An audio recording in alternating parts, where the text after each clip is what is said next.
concurring with the Florida Gators. Okay. I was just checking to see if you were listening. From Cheyenne, Louisiana. Hold on a second. Hey, guys! Hey! I'm having a press conference, okay? Thank you. Momentum, excitement, energy. They say all this stuff, and you know what they mean, but it doesn't describe what you mean. It's just sort of out there. You got barbecue back there, and you didn't invite me. Hurt my feelings. I was just worried about, listening to, all your guys' rap poison.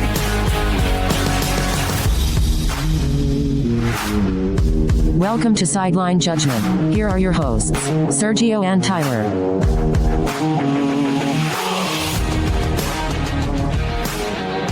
Welcome to Sideline Judgment. My name is Sergio.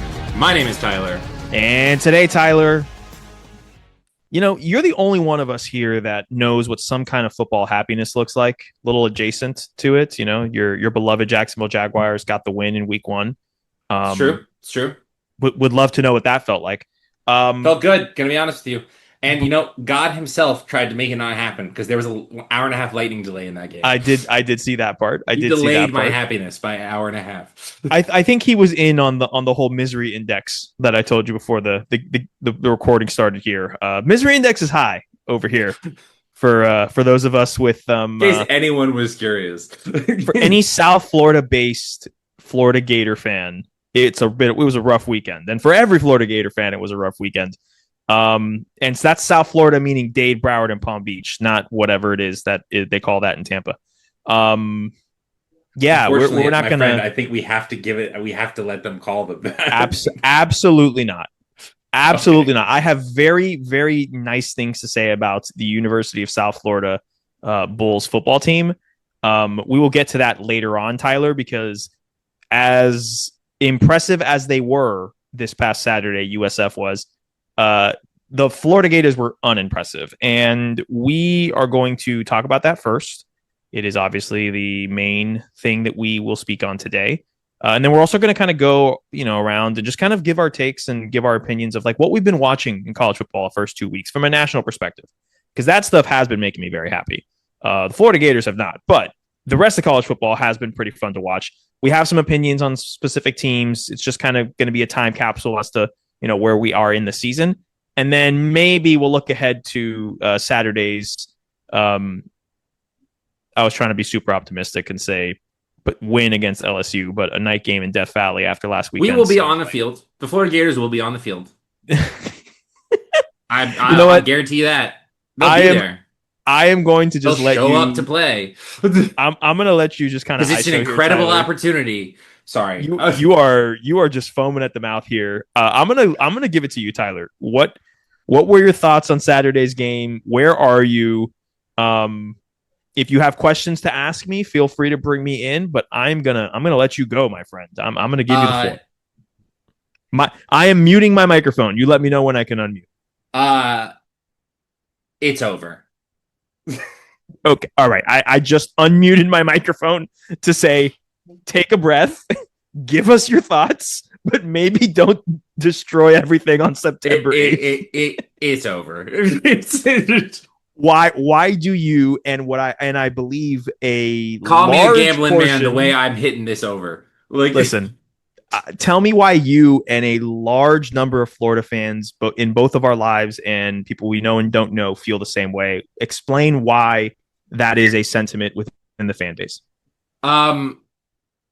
The main thing, I have so many thoughts. About what happened on Saturday and what it means for the greater picture. We have not been shy about our support of Billy Napier. It's the hire we wanted. We wanted him to get the time, which he has now gotten, to turn things around. I will say this. I'm going to caveat. I'm going to compliment sandwich this. It's going to be a lot of filler in the middle. But I'm going to start it off with a compliment. Billy Napier does parts of the job of a college football head coach well. He does parts of it. He does the talent acquisition well. He does I think understanding the NIL space and the transfer portal. He's been really great at that. One thing that you cannot argue is since him taking over the roster from Dan Mullen, this roster has improved, vastly improved. I will not besmirch that. it ultimately makes what happened on Saturday way worse. And here is the number one thing. There are many issues that I have with what's going on with the Florida program and that loss and what that loss means. But the number one thing about all of it comes down to stubbornness.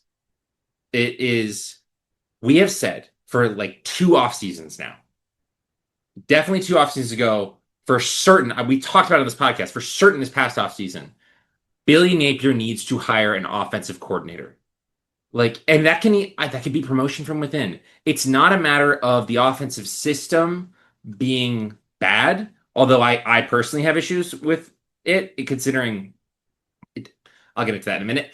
But like, it's not about the offensive system and the structure being bad necessarily. It's that Billy Napier has proven time and time again that him being the primary play caller, he cannot handle that on his plate with everything else that is happening as the duties of a head coach. All right. We're constantly getting delay of games after timeouts and turnovers. We're constantly messing up calls. We like the offense, if game plan has become so simple, because like you got to think about it. Like if you're an offensive coordinator, when the defense is on the field, you get to start game planning for your next drive. Billy Napier doesn't get to do that. And what came out today, we're recording this on Monday, September 8th, came out today in his press conference.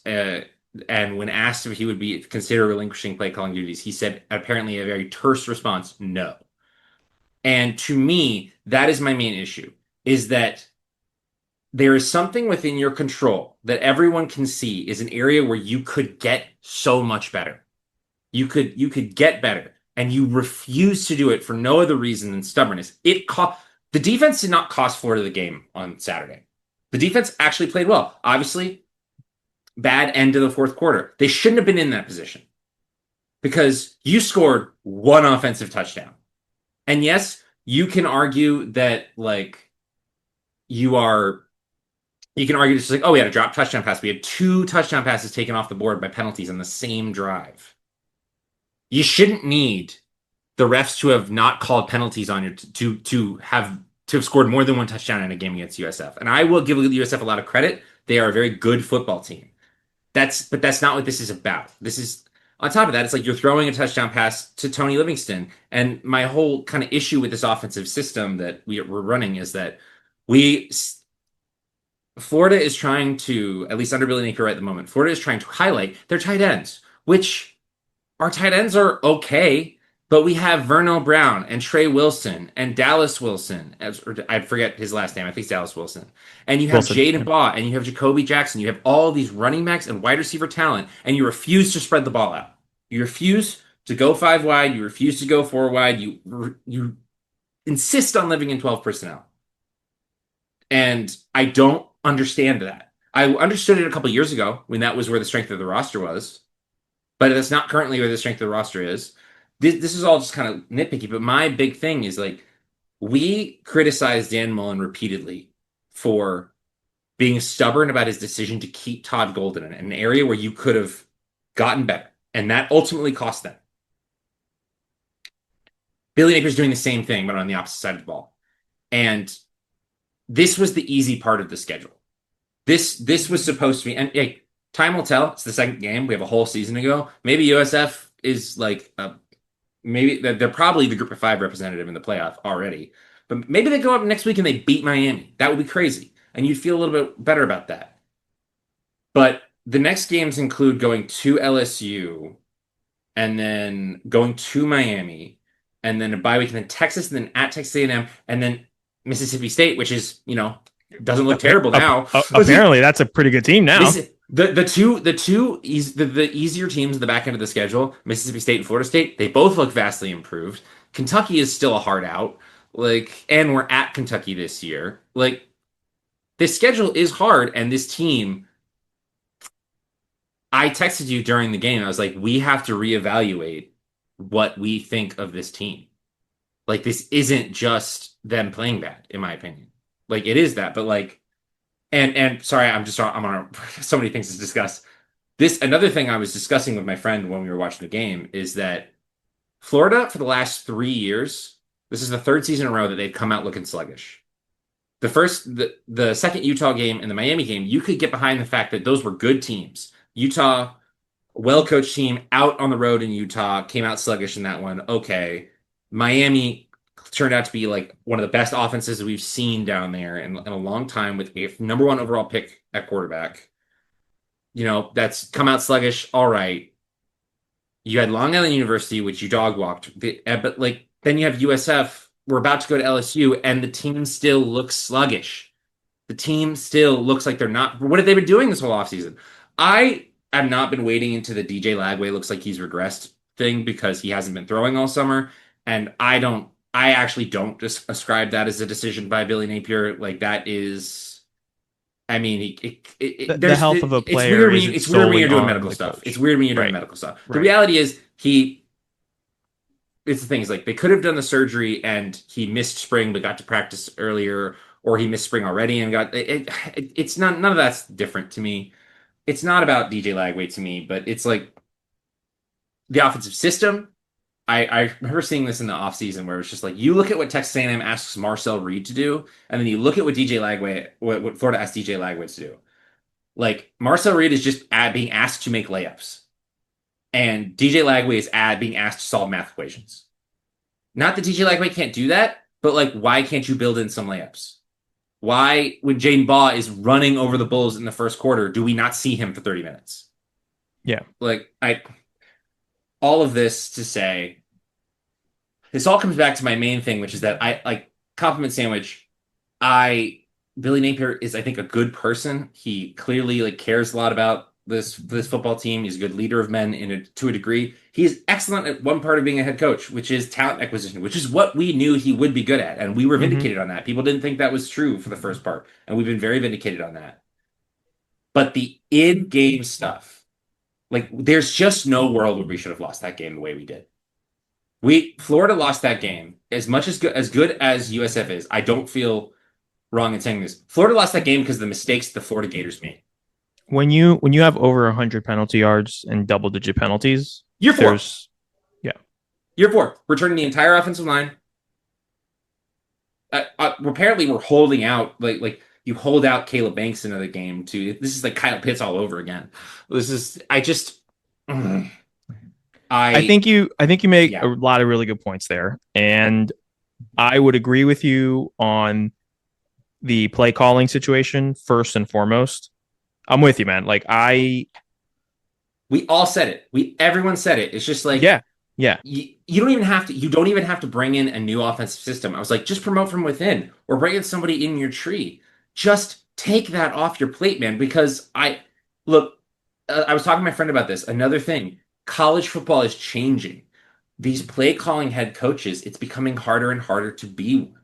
Like so much of the job is that like the game is faster. You have to pay attention to more stuff.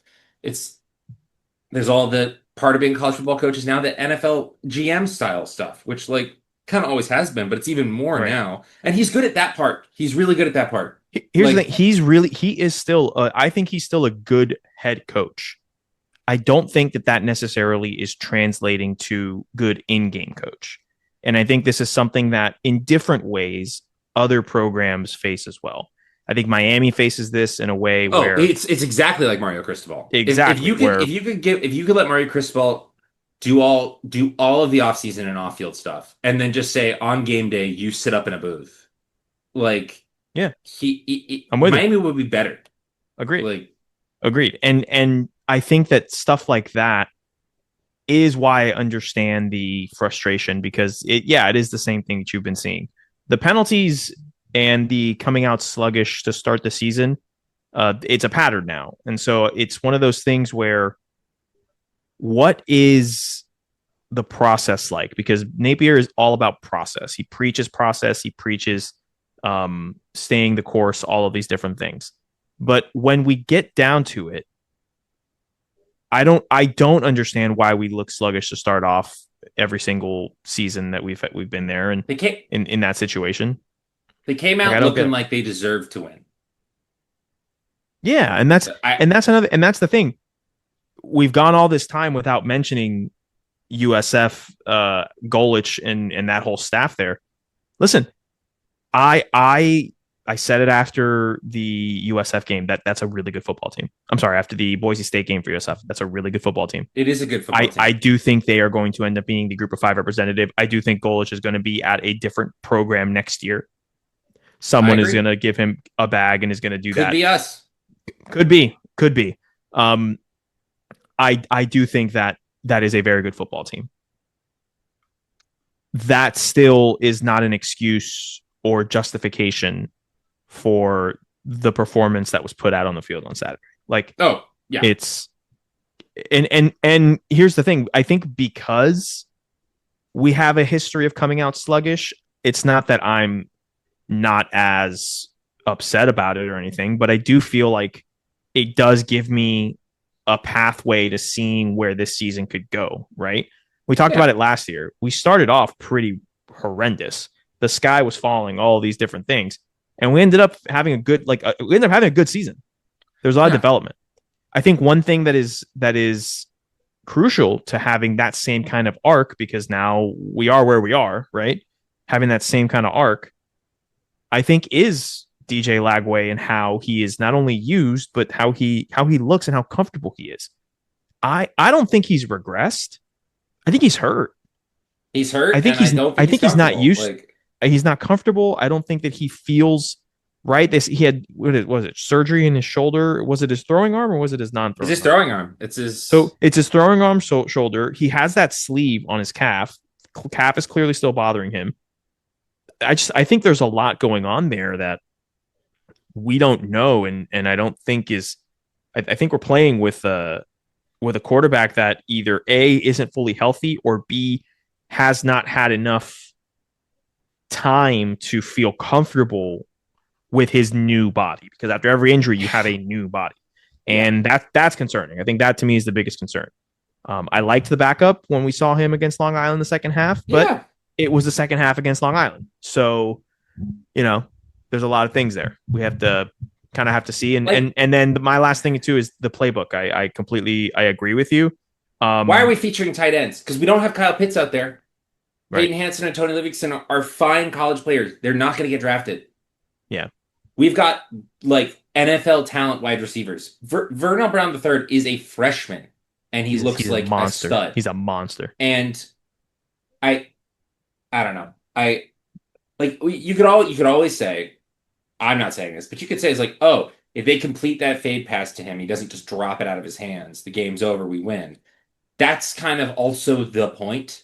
Like, we shouldn't have been in that situation. As good as a team as USF is, if this roster played to its potential, we would have beaten them by 3 touchdowns. And I don't feel bad saying that. I feel very vindicated in that. I'm very much a believer in the roster that he has built. Me too. I'm not a believer. He has lost my belief that he can get the most out of it, because he's proven time and time again that he can't. Yeah. Okay, so going forward, what do you see? What do you think are realistic changes that will be made? Because there has to be some. They're like, I too am not a fan of the comment that was made today at the press conference about not giving the emphatic no that was said when asked if he would give up play calling duties.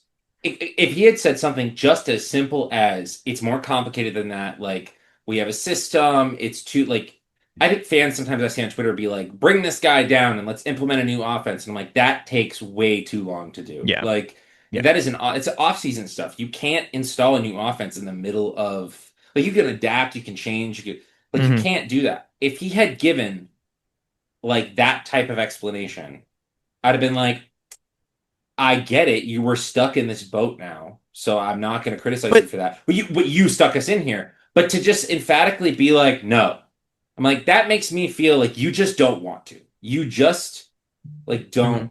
And I'm not trying to like nitpick that part, because I feel like nitpicking press conference recordings is just Agreed. Tough. It's just like, but the actions have been at every possible turn. Billy Napier has said, no, I'm going to keep calling the plays. And at this point, I feel like he's just trying to live out of fantasy, because not that he's bad, but he is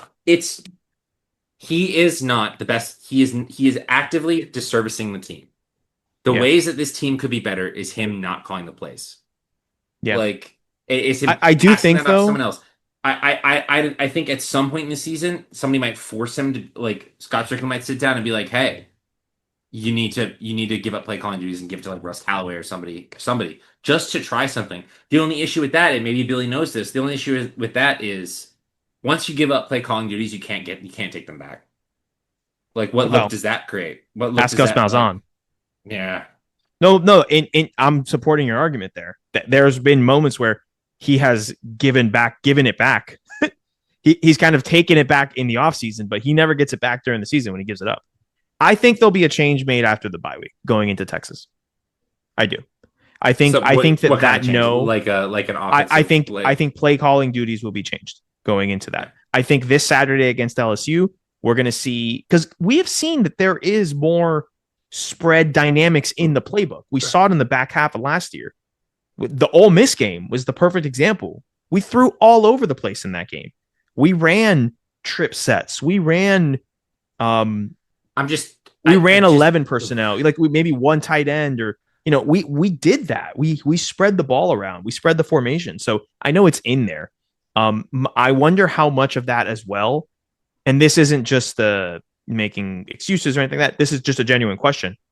I think that we need to start tying all of these things that we have talked about: the penalties, the sloppiness.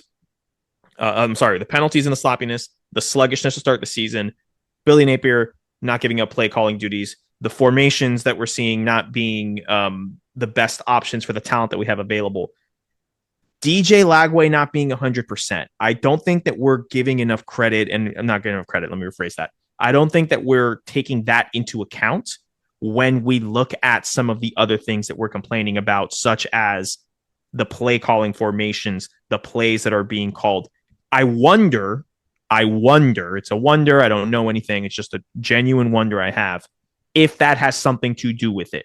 And if with more reps and time, we're going to see that. And maybe that is something that is behind Napier's emphatic no. I don't agree with it. I don't think it's something that I've on the record here. I agree with what you're saying, but that's just, it's one of the things that is kind of like in my head of maybe some of this stuff is all kind of tying together. You know what I mean? Perhaps. Perhaps. Mm-hmm. I just, does Lagway being hurt mean why on 3rd and short we go a tight formation and have a slot receiver try to wham block a defensive tackle? No. Like, agreed. does that make does DJ Lagway being hurt have any factor into that? No. Then No. like, or the at the end of the game there when we were literally just had to run the ball out, and on 1st down and we took 2:40 something left. Yeah. Throwing an out route or whatever. And then with about 1:40 left, when they got into like field goal range and we had 2 timeouts, we did nothing with them. Like, yeah,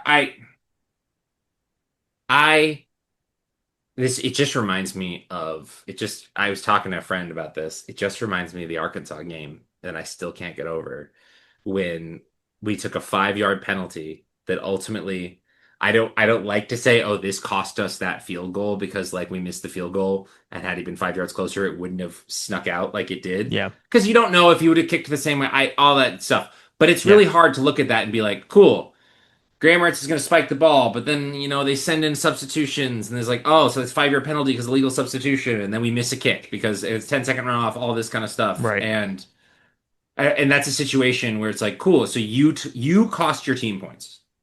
Yeah. That's on nobody but him. And decisions. And here's the thing. Unfortunately, Sergio, if he's going to insist on continuing to call the plays, I'm going to blame the offensive woes on him. Yeah, no, fair. If he wants to accept the credit, which he clearly does, he's going to have to accept the blame. And right now, there's nothing but blame to go around. All right? Like, I'm just sick of it. I have been the one with you trying to defend this, and I hear you. I really wanted this to work out. But this is the 4th year. There are no excuses. This was the year, and I know it's a hard schedule. I know it. This was the year to prove that you had taken a step. And you lose to what may end up being an amazing team, but right now it looks like not even in the top half of your hardest games. LSU, Miami, Texas, what else? Georgia, A&M, because that's on the road at A&M. Florida State looks great now. I hate to say it, but FSU looks great now. Ole Miss played a good game. Kentucky in that same game we saw last weekend. And we're going to Kentucky, and they always lately, because of Mark Stoops, they've been kicking our ass up there. I think you just named the rest of the schedule. Yeah. Oh, Mississippi State looks good now. Yeah. And what else? I think there's one more, but who the hell knows? Yeah. Thank God we don't play Vanderbilt this year. They'd probably kick our ass. I'm not even joking. Vanderbilt looks good. No. Vanderbilt does look good. I think this is where I come in and I'm not saying that everything that you're saying and the fan base is saying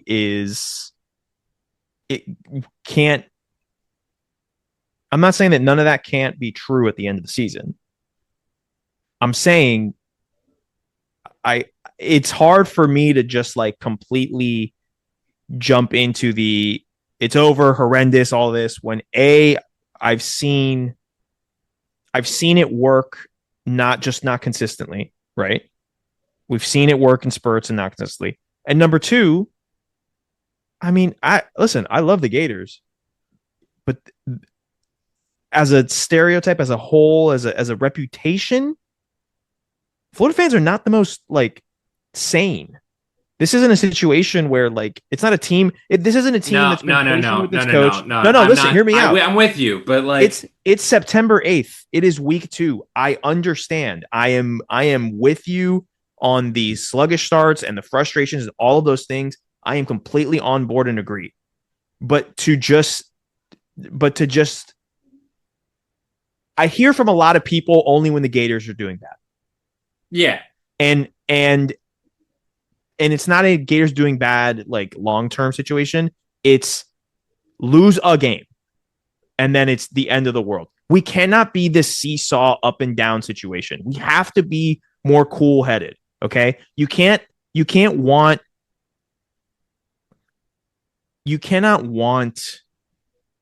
blue blood respect when you can't like think like a blue blood, if that makes sense. You can't just rush into your argument, but every game. You can't ride that roller coaster. You know what I mean? I hear your argument, but we've been doing nothing but riding a roller coaster for the last 4 years. What about the last 4 years? But I've only been hearing that's going to change. Literally last season when Billy Napier was on the curb packing his bags after the Miami game, and we ended up having an incredible season. That's my thing. Like, listen, USF is good enough. USF is good enough to win next week against Miami, and Florida could go into Death Valley, because after watching LSU and watching them against Louisiana Tech last week, it's not like they were firing on all cylinders either. It's not like they were this super duper powerhouse. They look good and they won their game as they were supposed to, which is much more than we could say about the Gators. But there is a world, and it's not a far-fetched world, where USF beats Miami next week and the Gators beat LSU on Saturday, and we're in a completely different conversation going into the Miami. It's possible, and I could be wrong. I hear what you're saying, but I just am not. Last season I agreed with you, and I just don't anymore, because last season was the season that he turned it around. That was the lesson of that was not, oh, look what he can do. He can turn the thing around. It's like, okay, you've turned it around. Let's keep it going. 8-5 is not the standard. All right. Like hey, you know what? He could turn it around and we could go 11-1. Do you, honest to God, believe that is going to happen? I still think we're beating Texas. Okay, well, there's a lot of factors into that, but because I hear. I actually genuinely do agree with you from a sense, because of the defense and being at the home. Game, that is also based on watching Texas for 2 weeks. Yes. But that's dodging the question. Do I think we can go 11 and run the table and go 11-1? No, I think we slip up somewhere else. But I don't think 10-2 is out of the question. I think we can beat LSU on Saturday. I think we can beat Miami in 2 weeks. But I think we can beat Texas in 4 weeks. Like, we'll have to see. We have this. He has proven that what this team is capable of is not what he achieves with them. Fair point. And fair That is my issue. He has built a roster that is definitely capable of that. You look at the pieces that we have, even with DJ Lagway's injuries, even with all that stuff with the guy, we haven't even touched on the player spitting on another player, which like I'm not Mr. Kick him off the team, but the funny thing about that was that like of all weekends to have done it, like of all weekends, correct. Yes. Number one. Number two, we haven't talked about it because I legitimately have Marco Wilson PTSD. Exactly. Like, so I literally don't want to get into it. You shouldn't be that far away from that. That shouldn't be a deciding factor when your game against USF. I'm sorry, but like, agreed. The whole issue with Billy Napier that I have grown to have is that he has proven he can build a roster that is absolutely capable of all those things. From a roster perspective, this is a national championship roster, and I am with that. This is a playoff contender roster. Potential. He has proven he cannot realize that. He could realize some of it. We could eke out 8. We could eat out 8-4, 8-5 with this team. I do believe that. That's not good enough. We talked about it in the first season with Anthony Richardson. It's like, this is an 8-4 team. And it felt like it was an 8-4 team. And we went 6-6 with the collapse against Vandy and FSU. It's just like, that team goes 8-4. I'd be like, yeah, that's what this team is supposed to be. This team is supposed to, even with our schedule, this team is supposed to be a 10-2 roster. We talked about on the previous podcast that the bar this year was 9 or 10 wins. Yeah, agreed. And we are still, not on track for that. And obviously, I am personally of the opinion that you just gotta. I think unless it just gets real bad, unless we go like 1-5 to start, which I don't think is going to happen. But unless he gets real bad, you got to let him finish out the season. And I know that could do the whole like turn it around situation. And there's a lot of. I've talked to some people I know, really just one. Cordy Mims, friend of the program.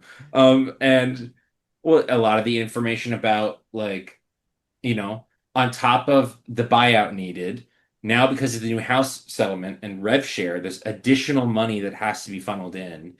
It's just like Florida. I do think if things get really bad, the boosters will open up the pockets. But right now, it's one of those things that's like, we can't afford to do that. Yeah. To fire him. And I think somebody's got to lead the team. So I mean, you could have an Edward Orgeron situation where it's whoever takes over rallies it, but more often than not, interims don't do that. Like, right. He's the famous one, but most of the time they don't do that. I understand that I will probably look like the irrational one here, and I'm cool with that. You're not irrational. I wasn't trying to say that you and people who are thinking like you right now are irrational. As I was talking, I felt that way. But I just am really over it. I'm just over the excuses. This is year 4. This stuff should not be happening.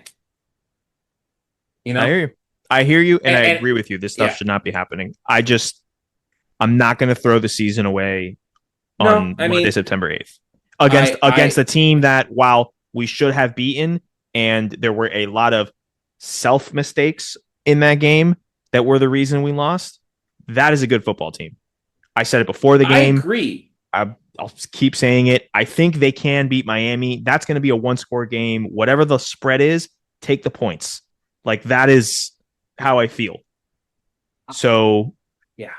I also believe that if you're going to talk about the hardest schedule, I think you need to grade on a curve, right? USF notwithstanding, USF, I understand that argument is ridiculous. When I also think a lot of this is, and this might be the artist formerly known as the Group of Five in me, but I think a lot of people are just seeing the logo USF, the initials, and being like, "How'd you lose to them?" And it's like, different. You mean Alex Golich and this incredible team that's turned it around, and that's a great football coach, and is going to probably be the Group of Five representative in the playoff this year? Yeah, okay, really good team. You should have still won because the reasons you lost were self-inflicted. But I think that a lot of that is, I think the only easy game this season is the one that happened week 1. Truly. Now that things are shaping out, now that we're watching FSU be FSU, not, you know what I mean? This is the University of Florida. I hear all of that. That's fair. I get it. What do you want the University of Florida to be? Because I am what I've come to agree with people on, when he took the job, I was like, you got to give him time because like you have to understand the context of what he's taking over. Dan Mullen was great those first couple of years, but then Dan Mullen, as we've discussed, stopped caring and he gave up, Yeah. and that put us in a hole. And Yeah. he's done a great job of climbing the roster out of that hole. So I've definitely been from the start. It's just like I understand that championships are the standard. You want championships to be the standard at UF for the first 2-3 years. It's not going to be that but it's year 4, and I can't keep doing this. I can't. He has gone 1-1 to start the season every single year. That included losing to Will Levis, Kentucky. That included losing to Utah on the road, which ended up not being a very good Utah team, although it was out there in Utah, Miami, and then now the USF Bulls. Yeah. I wanted this. I want this. No, I know. And I don't think that your opinion is irrational. I don't think it's irrational. I don't think any of that. This might be my stubbornness, but I've refused to throw away the entire season on. I mean, I'm still gonna watch. I'm not gonna. No, I know that. I know that, but it's the whole. Anytime anything happens in a football game, it's oh my god, I do agree like with you that people tend to overreact about this. And the reason I think this is because people have a bad taste in their mouth for Billy from the first season, and they've never let him get better than that. I don't think anybody. I think there's a lot of people that saw him come from Louisiana in the Sun Belt and immediately wrote him off. I think there's people from that camp. I think there's people that what you said have a bad taste in their mouth from the first season. There's a lot of different groups, and I just feel like we're not. I don't know. I guess look, on that topic, what I will say, a thing I actively disagree with when I see it on Twitter is people being like, next coach we hire, I don't want no G5 coaches. We need splashes. And I'm like, no. Because, like, guess what? Urban Meyer was a G5 coach when you hired him. Like, Utah was a G5 program when you hired Urban Meyer. Yeah. Like, Steve Spurrier was a Duke in the 90s. Yeah. Like, it's just like, that's not, No, I'm with you. You hire good coaches. Because I do agree. Because being against him because he coached at Louisiana, to me, is stupid. I've always thought that it's stupid. Like, people not wanting Alex Golesh to be the next head coach, if that were to happen, simply because he coaches at a G5 program, that's dumb and stupid, and you should reevaluate yourself if that's the reason. My personal reason for not wanting Alex Golesh is that I just don't like running the wide stack offense, but winning football games is more important. Well, I wouldn't rather, and we'll close out this section with this because it'll be maybe if we need to do a little coaching evaluation. I got my board of other people. You texted me unprompted at some point Saturday night about a certain Notre Dame coach. So yeah, he's not on him and Dan Lanning are not on my short list because everybody would like that, but they're national title contenders. So unless you've got crazy money, which we won't have if we have to hire a coach. Right. May I interest you in a trip down to New Orleans? And we'll leave it at that.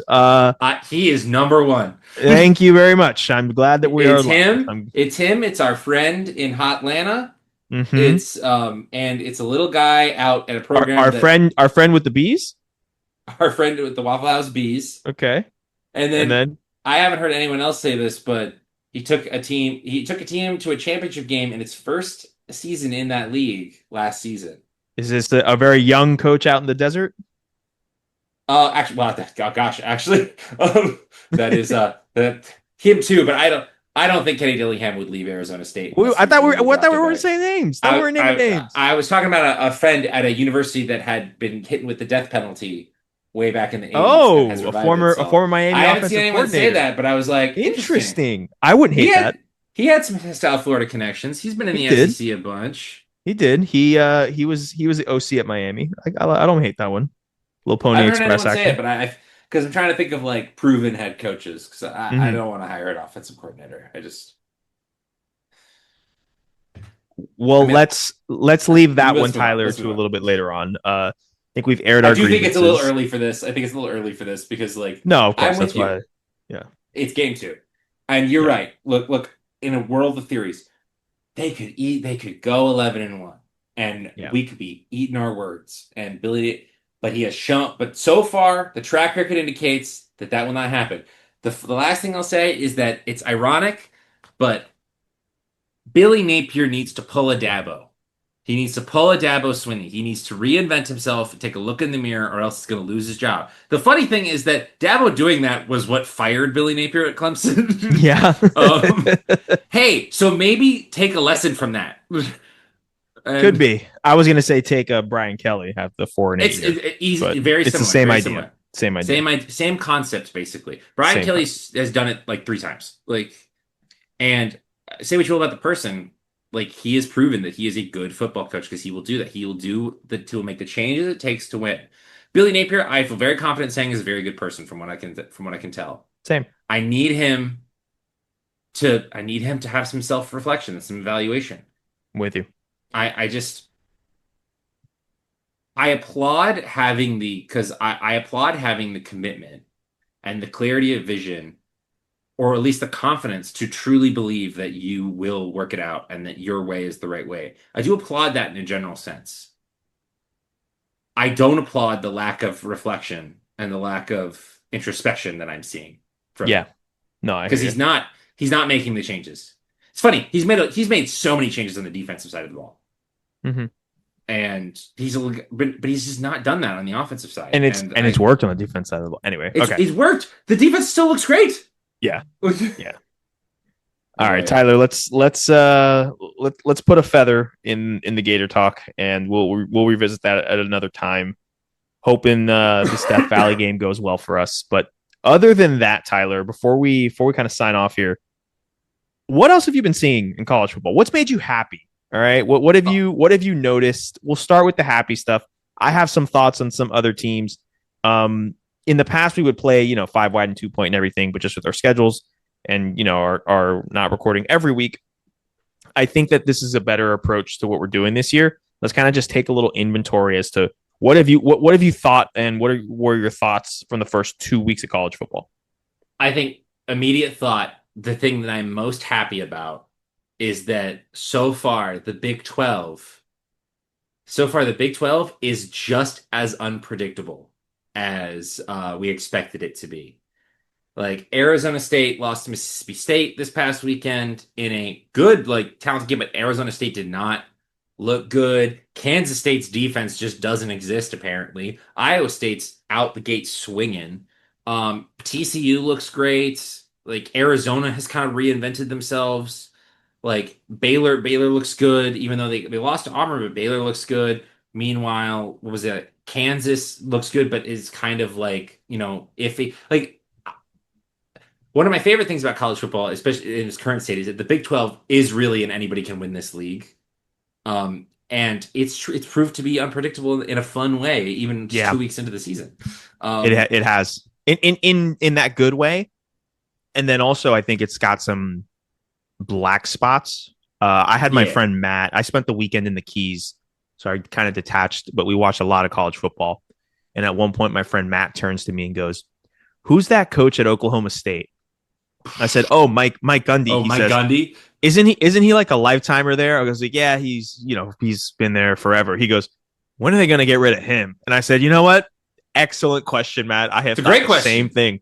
Because on the backs of that blowout loss that they had this past weekend to Oregon, that's one of the things that I noticed. Man, they don't look good at all. There's teams with like brand names, and not to say that Oklahoma State is this high level brand in college football, but I mean who they are, right? Like this is something that to Gundy's credit, his work over the past decade and a half has been really good.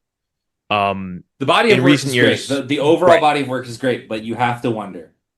I think he's one of these people that are falling victim to the new era of college sports. This is what Saban was trying to avoid with himself to an extent. Yeah, you see how it's changing, and you need to, this is an interesting thing. Can I open a can of worms? Yes, please. I have now texted you 2 weeks in a row about the Texas Longhorns. Um, I don't think that Arch Manning is bad. I'm going to start with this. But I don't think that he is as good as was advertised before the season.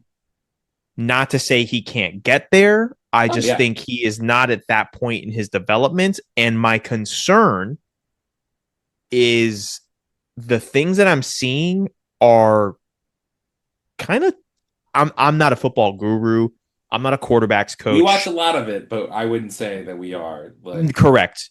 But just as someone who watches an absorbent amount of college football and a football period, I don't think he looks very like healthy, or is he hurt? He's throwing a lot of balls into feet. He's throwing the ball behind receivers. He's kind of putting it a little bit too high at points. There's moments where he's dropping things where they need to be and it looks good. But as a whole, I don't think that he's doing there. And there was in this game this past Saturday against San Jose State, while Joe Tessitore was giving him all of this credit for being so strong and resilient and willingful with dealing with all the media pressure, Jesse Palmer, every time this guy would throw the ball, would go, "Yeah, Joe, that's just not a good throw."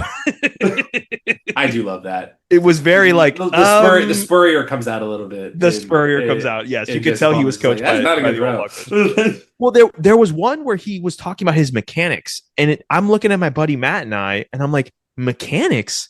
He's a Manning. If there's one thing that should be perfect going into it, it's your mechanics. So that leads me to the question, Tyler. What have been your thoughts on Arch Manning? Because I think that has kind of dominated college sports, and he was the Heisman front runner coming into the sport and all the name and prestige. Is this my buddy Matt was like, his eyes look down, maybe he's partying too much. Like, truly just don't know what's going on. And I don't want to speculate health wise, of course not. But what have been your thoughts? For me, he's been a little sluggish. He's been a little not as accurate, not as advertised. And a lot of it seems, I don't know if it's mental. I don't know what it could be. I think there's a lot of, I think he probably has not. My personal read on the situation is that I think he falls under the situation of he's supposed to be good. And I think maybe he feels that pressure. Like, because I mean, I know it's one of those things where, like, not that this is the same, but it's like when I'm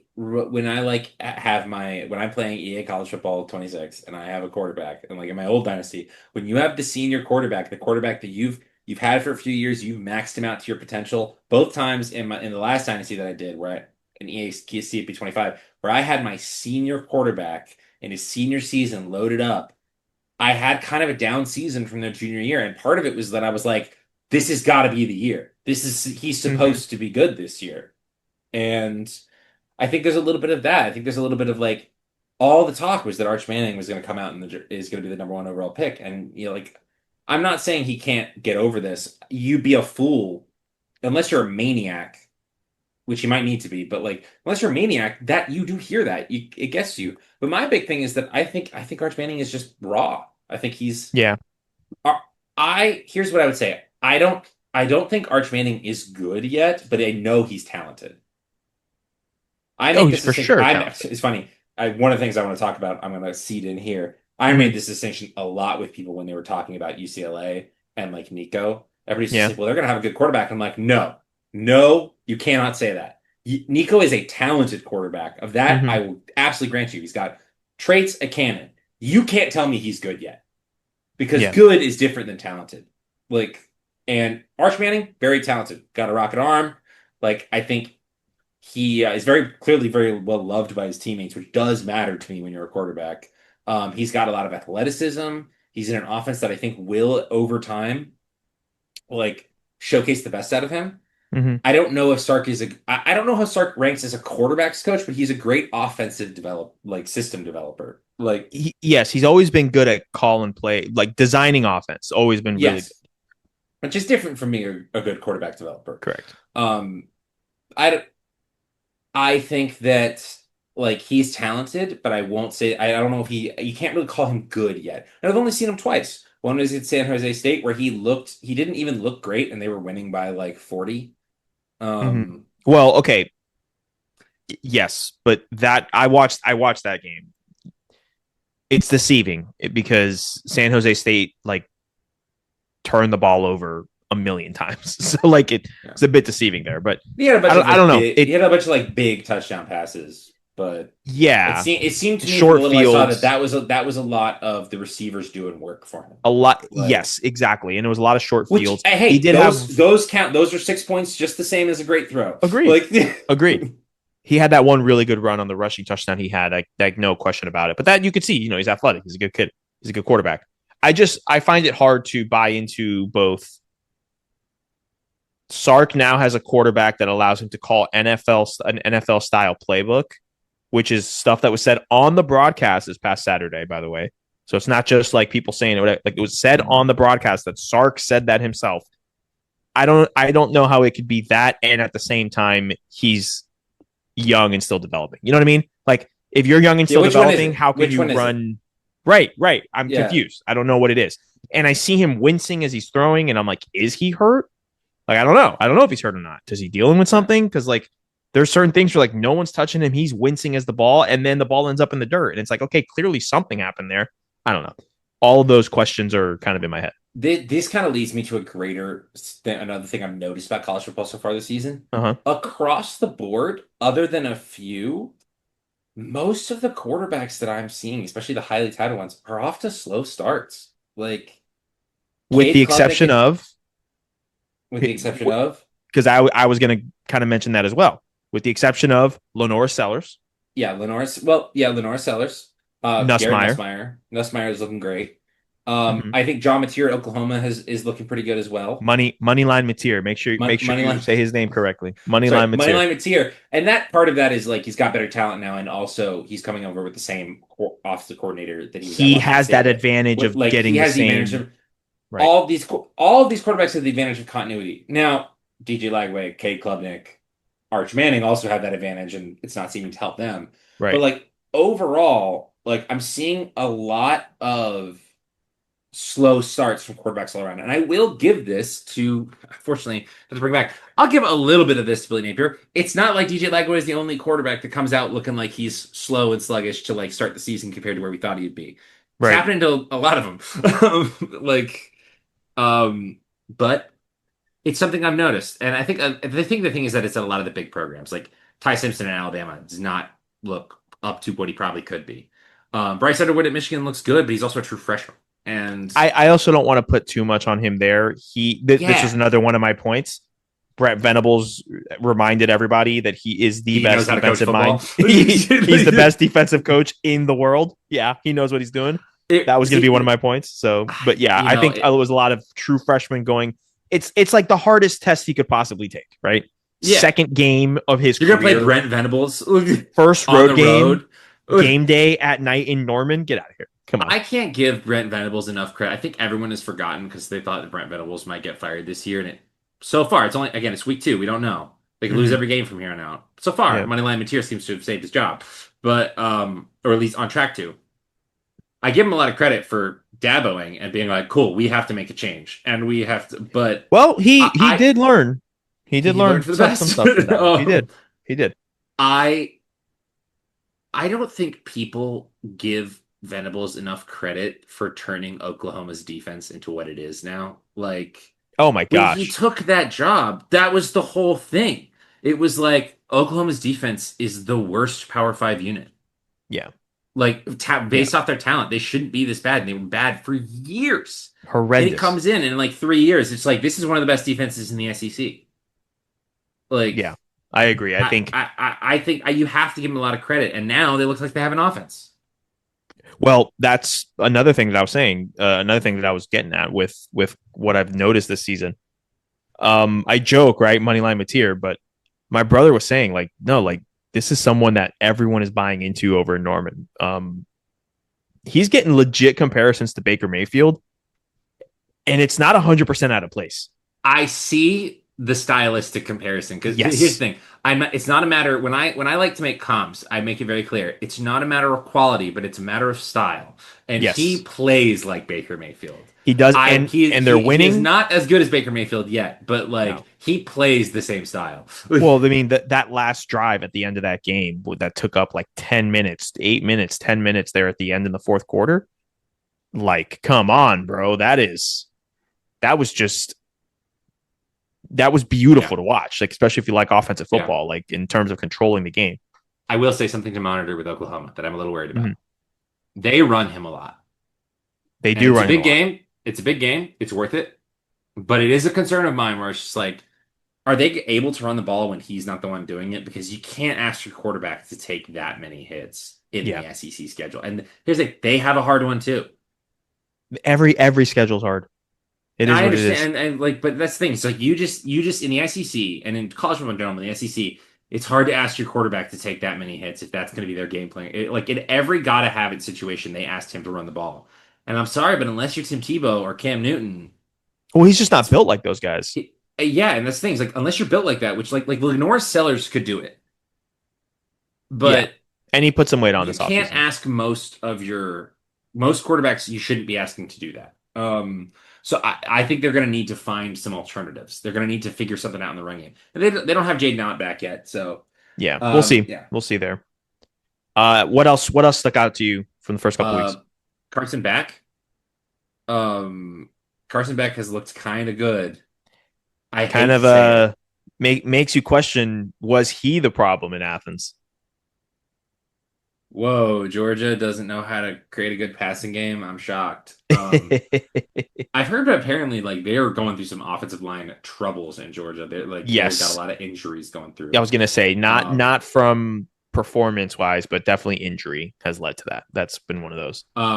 One thing worth noting as well, this is kind of on my Big 12 thing that I meant to get to. Texas Tech put a lot of chips on the table this season. Yes. They really went in on the transfer portal. And they've played Arkansas Pine Bluff and Kent State, so not a great showing. But they've won that by a combined score of 129 to 21. Pretty good. So pretty good. So it's a matter of that's a big something to monitor because they're only ranked 21. It's not been a big victories, but Texas Tech has pushed a lot of chips on the table this season, more than most Big 12 teams. Also, Utah looks great. I have not seen Utah play yet, but just from kind of box scores I have seen. Well, they did kind of the Moneyline Mateer thing where they took Devon Dampier and the offensive coordinator from New Mexico where he was, and they brought them both over together. And it's so far looking good. They've got great offensive line play, and they've got a running quarterback. You can do a lot with that. I have thought similarly of Arizona. I have really enjoyed watching them and watching that offense kind of take over there.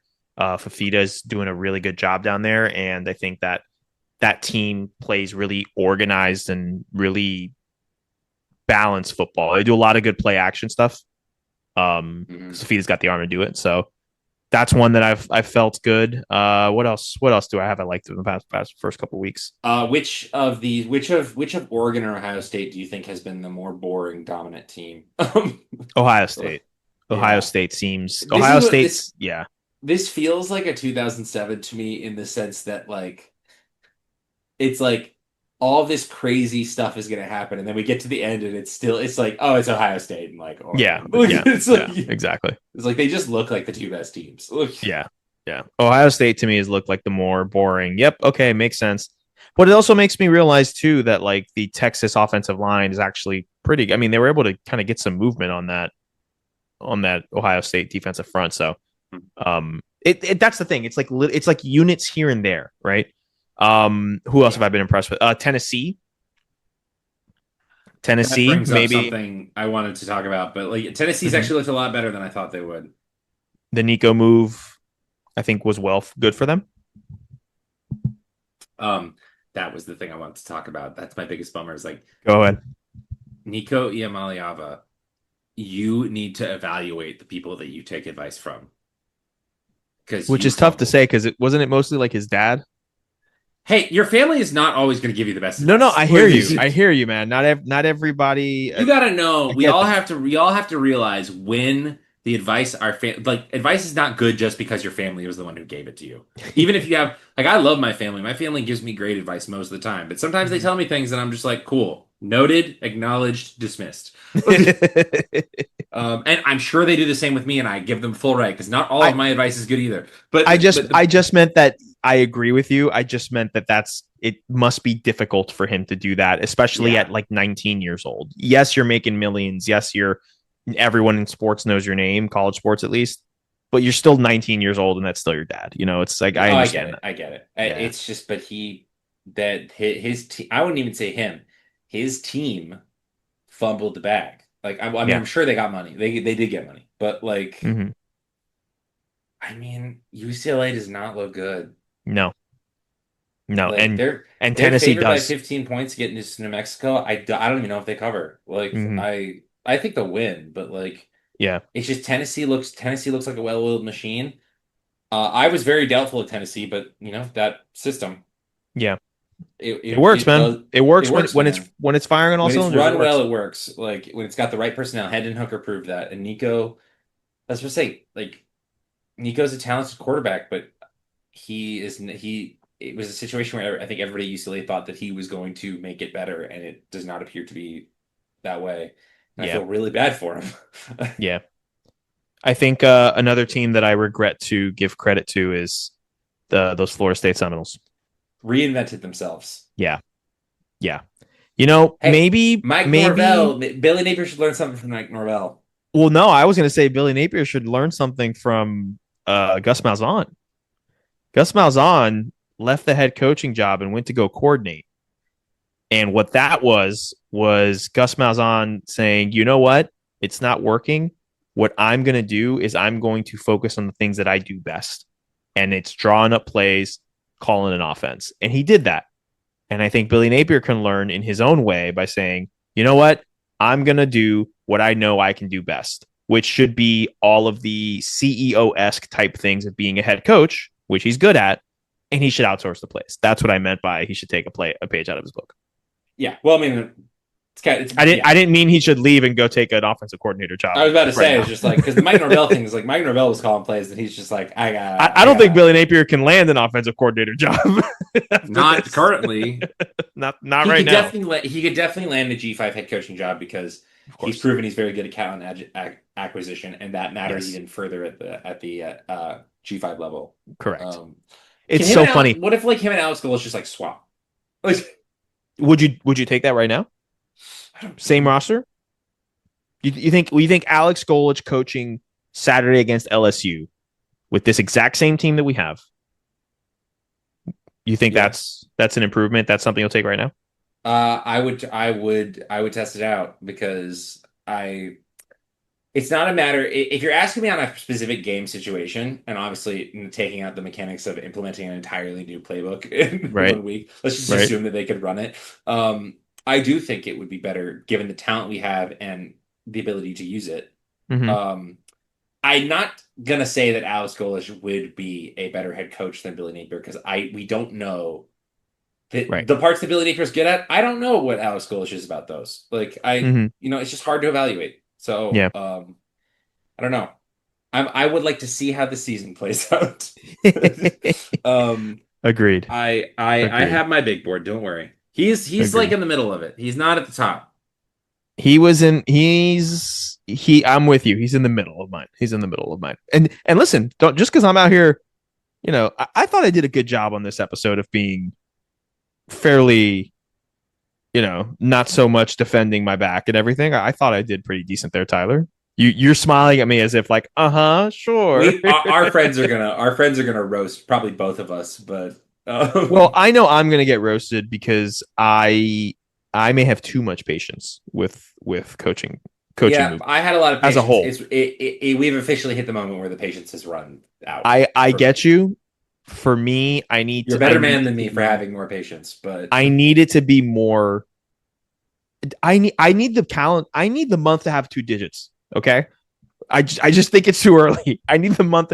I'm not gonna wait. Listen, my fiance has a big birthday coming up this weekend. All right. I got too many good things going on in my life in September and October. I'm seeing my family again. I'm going to see the Gators in person Yeah. officially. So as depressing as it could be after the game, I will make sure I enjoy every ounce of it up until it starts. Yeah. But yeah, no, with all that, like I just refuse to throw it away so early. You know what I mean? Yeah, I get that. So, I get I'm that. trying that. I do. I personally, I don't consider it so early. I consider this very late. I hear you. I get it. I get it. I get it. I meant in this season specific. I I get try it. to take Hey, it. I'm gonna keep watching. I'm gonna keep watching the game. I'm gonna I keep try watching to the games take because it. I'm a Gator fan. I agree. I use my MMA brain. You score each round as if it's its own thing. I am looking at this season as if it's its own thing. And I understand if you can't do that or don't want to do that, that's your prerogative, and I completely understand and respect that. Just not how I want to kind of, I like to view each season. This isn't just Gator centric too, but I like to view each season as its own story, as its own chapter, and I don't like to pass judgment. See what I did there? On each chapter before it's completely over. Not that I can't think one way or the writing can't be on the wall at a certain point, but when the month has a single digit and the day has a single digit in the single digit month, it's hard for me to go nuclear immediately. But I understand why. I understand if you want to. Not nothing against I it. hear you. I hear you. That does seem reasonable to me. I just can't do it. Look at you. Look at you. I hear you. I'm processing. I'm throwing it away. Like I said, acknowledge, dismissed. Acknowledge, dismissed. That's how you are with me. Acknowledge, dismissed. I hear you. I'm listening. You're not changing my opinion. Panic meter or acknowledge, dismissed. That's one of the two episode names. I don't know which one we're doing, but that's a little misery index is high, but the misery index podcast or low, depending on your view. Depending on how you see. Yeah, that's a good point. Tyler, is there anything else about the first couple weeks that you kind of want to say, or is there something going forward that you're excited for? That guy, that coach out of UNLV looks pretty good. We should hire him. Oh, really? I'm so kidding. Really? Oh, I thought you were talking about yourself. I was talking about myself in our dynasty, but also Dan Mullen. It's so funny when you take control of a team and then you're watching real football. It's like, oh, I know that guy. Yeah. No, what's funny about Dan Mullen is like, I could have told you this was going to happen. Like, oh yeah, Dan Mullen exceeds when he doesn't have to recruit at the level. He is, to me, the best offensive mind in college football because he knows how to make more with less. That's like his whole thing. My thing with the Dan Mullen is that when Dan Mullen cares, he's amazing. Agreed. We don't have to relitigate the end of his Florida tenure as we've done a million times on this, but correct. As of right now, he seems like he's having fun and he's caring. So I'm happy for him. It's no surprise that UNLV is good. I'm happy for him. I'm happy for him. I will say, divorced from my personal feelings on our college football team, it's shaping up to be a fun season. Yeah. One of the nice things about the transfer portal era, I think it's contributing to part of the sluggishness. There's just so many new pieces at every team that's like hard. I think it's sluggish, not just with quarterbacks, there's sluggishness throughout all the teams. But I do think it provides us a lot of exciting potential. And there's a lot of like again with the Big 12, like there's a lot of moving pieces. There's a lot of, even with the SEC, there's so many new quarterbacks this year, and it's fun. It is shaping up to be a fun season. Last thing for me. Yeah, go ahead. I love the fact that FAU has a head coach now that says extra points. What are those? We're going for 2, baby. I respect that. Big fan of that. Big fan of that. He's like the coach in Arkansas who doesn't punt. Yes, exactly. I would do that.